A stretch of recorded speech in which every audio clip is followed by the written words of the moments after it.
Jadi kan Yosef ini punya dua istri kan ceritanya. Istri pertama Tuti, istri kedua Mimin. Nah, dari pengakuan Yeti, kakak kandungnya Tuti, hubungan antara adiknya sama Mimin ini emang gak akur. Katanya Tuti ini pernah cerita ke dia kalau sempet diteror sama Mimin. Usut punya usut, ketidakakuran hubungan Tuti sama Mimin ini terjadi karena guys, netizen Indo lagi geger nih sama updatean kasus pembunuhan ibu dan anak di Subang. Setelah 2 tahun lebih, akhirnya tersangka kasus ini terungkap. Kalian masih ingat Danu? Salah satu saksi kunci yang sempat dicurigai karena nguras bak mandi yang udah kecampur darah nih. Nah, dia ini tiba-tiba nyerahin diri ke polisi. Gak cuma nyerahin diri, Danu juga ngaku terlibat langsung sama kasus pembunuhan itu. Dan yang bikin shocknya lagi, pengakuan Danu ini bikin 4 orang lainnya jadi tersangka. Saya Anggi Puspariana, jurnalis Kompas.com. Jadi gini ceritanya. Pada 16 Oktober 2023, Emram Danu alias Danu ini nyerahin diri ke Polda Jawa Barat ditemani kuasa hukumnya Ahmad Taufan. Nah, di sana Danu ini diperiksa cukup lama.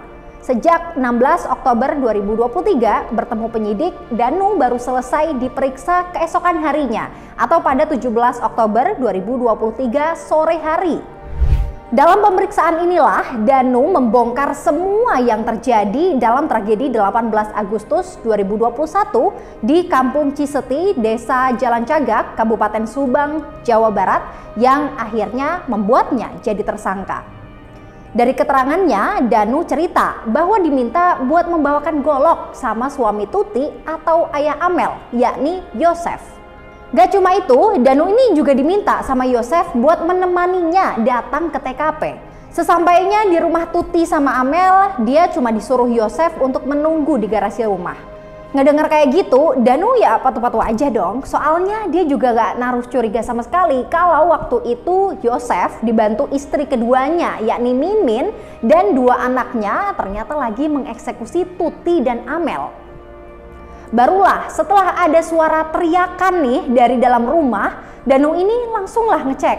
Dan di situ dia kaget dong, soalnya sempat melihat kepala salah satu korban dibenturkan ke tembok. Waktu itu Danu juga nggak bisa berbuat apa-apa, ya orang pelaku lain pada bawa senjata gitu. Dia ini juga nurut-nurut aja gitu waktu diminta buat bersihin TKP dan membopong 2 mayat itu ke bagasi mobil Alphard. Merinding gak sih guys denger ini? Buat kalian yang sempat ngikutin kasus ini, ayo kita flashback sebentar soal sosok Danu, keponakan Tuti Suhartini sekaligus sepupu dari Amalia Mustika Ratu. Jadi sebagai salah satu saksi kunci kasus pembunuhan Tuti dan Amel ini, dia udah gak kehitung diperiksa sama polisi. Berulang kalinya pemeriksaan terhadap Danu ini ya karena dia sempat ngelakuin beberapa hal yang buat orang makin curiga. Pertama, sehari setelah kejadian, Danu ini diminta Yoris atau saudara kandung Amel untuk memantau rumah korban dari salah satu gedung SMA yang ada di dekat TKP. Kalau dia logika nih, ya ngapain gitu kan dia mantau, orang udah ada polisi yang bertugas ngamanin TKP kan? Kemudian yang kedua, pada hari yang sama nih, waktu dia mantau rumah korban, Danu ini juga sempet-sempetnya nguras bak mandi. Tapi dari pengakuannya sih tindakan ini bukan inisiatifnya sendiri ya. Katanya perintah menguras bak mandi ini datang dari seorang yang mengunjungi TKP yang dia kira adalah seorang polisi. Setelah ditelusuri, ternyata sosok yang memerintah Danu ini adalah seorang banpol alias bantuan polisi. Katanya Danu, kondisi bak mandi waktu dia bersihin itu baunya anyir karena airnya kecampur sama darah. Gak cuma itu, Danu juga nemuin pisau cutter dan gunting di dalam bak mandi yang masih ada ceceran darah korban. Yang bikin aneh lagi, banpol itu malah memerintahkan Danu untuk membawa pisau cutter sama gunting itu tadi. Ya, meski dia ini ikut andil dalam pembunuhan, polisi tentunya tetap memberikan apresiasi karena berkat pengakuan Danu, kasus ini jadi semakin terang.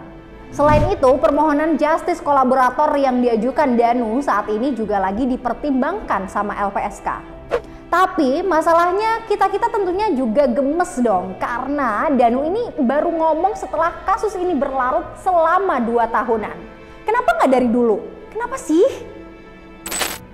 Jadi menurut kuasa hukum Danu, Ahmad Taufan, kliennya ini nggak berani membongkar kasus pembunuhan Tuti dan Amel sejak awal, ya karena sempat dapat ancaman dari salah satu pelaku.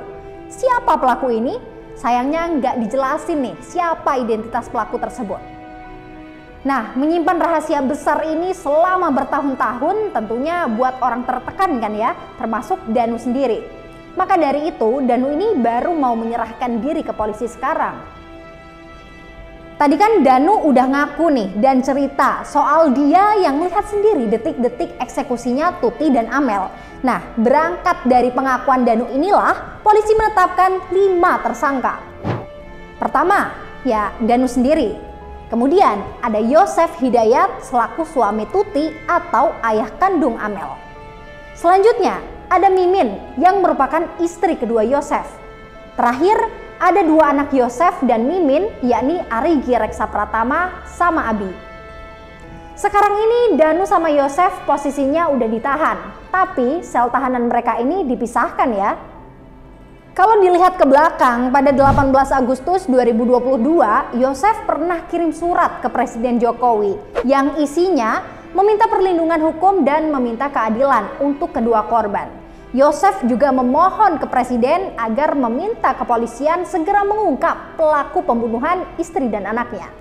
Tapi siapa sangka, ternyata malah dia sendiri yang ditangkap dan diduga menjadi pelaku utama pada pembunuhan ini. Di sisi lain, Mimin, Arigi, dan Abi sampai tanggal 19 Oktober baru ditetapkan jadi tersangka aja dan belum ditahan. Dan gak cuma itu, ketiga orang ini sampai sekarang juga masih belum mau ngaku. Mereka ini masih kekeh guys tak terlibat dalam aksi pembunuhan terhadap Tuti dan Amel. Bahkan yang lebih mind blowing lagi nih, katanya Mimin, Arigi, sama Abi itu gak pernah mengenal Danu sebelum kejadian. Mereka tahu Danu setelah peristiwa ini mencuat. Lah, aneh banget gak sih? Bicara soal kasus pembunuhan Subang, sosok Mimin ini menarik banget buat dibahas. Terutama soal hubungan dirinya sama Tuti dan Amel. Sebab, apa mungkin Mimin ini jadi otak pembunuhan Tuti sama Amel? Eits, tarik napas dulu sebelum ceritanya dilanjutin. Cuma mau bilang makasih buat kamu yang udah ngikutin episode-episode di Jadi Gini Ceritanya. Buat yang belum subscribe jangan lupa, biar gak ketinggalan cerita baru, nyalain juga loncengnya. Soalnya gini guys, jadi kan Yosef ini punya 2 istri kan ceritanya. Istri pertama Tuti, istri kedua Mimin. Nah, dari pengakuan Yeti, kakak kandungnya Tuti, hubungan antara adiknya sama Mimin ini emang gak akur. Katanya Tuti ini pernah cerita ke dia kalau sempet diteror sama Mimin. Mimin ini katanya juga sempat melontarkan kata-kata jorok ke Tuti.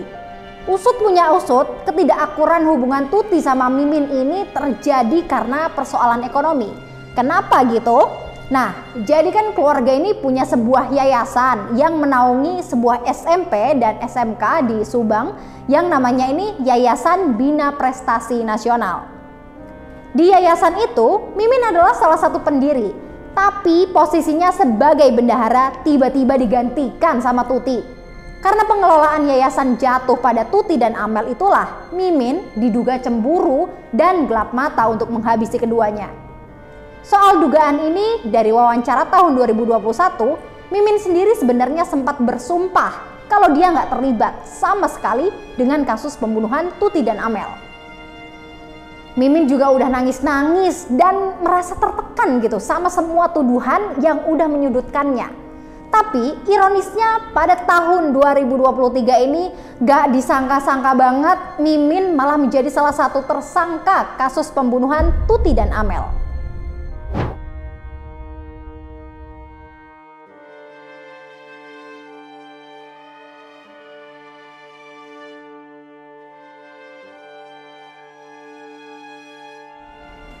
2 tahun berlalu, misteri kasus tewasnya Tuti dan Amel di Subang akhirnya mulai menemui titik terang. Teka-teki kasus ini masih belum berakhir. Semoga korban lekas mendapat keadilan dan keluarga yang ditinggal semakin dikuatkan. Sampai jumpa di cerita-cerita lainnya. Bye.